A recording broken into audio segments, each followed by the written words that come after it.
ఈరోజు దేవుడు మనకి ఈరోజు లెక్క లేదేమో, కానీ అతి త్వరలో యేసు ప్రభు వస్తున్నాడు. లెక్క అప్పచెప్పాలి.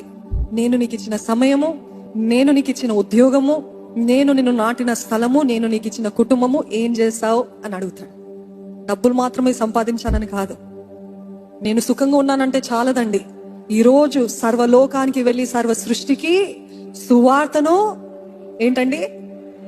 సువార్తను ప్రకటించాలంట. మౌనంగా ఉంటే అవ్వదు. ప్రకటించండి అని యేసు ప్రభు కమాండ్ ఇచ్చాడు, ఆజ్ఞ ఇచ్చాడు.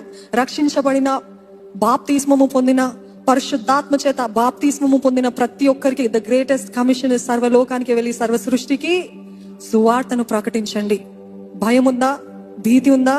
ఈ రోజు యేసుప్రభు అన్నాడు, ఈ రోజు మీరు వారు ఏమనుకుంటారా అని మౌనంగా ఉన్నట్లయితే ఒక రోజు రాబోతుంది, తండ్రి ముందు నువ్వు నిలబడినప్పుడు నేను కూడా నువ్వు ఎవరో నాకు తెలీదు, నా యుద్ధ నుండి వెళ్ళిపో అని చెప్పే సమయం వస్తుంది అని యేసుప్రభు చెప్పాడు.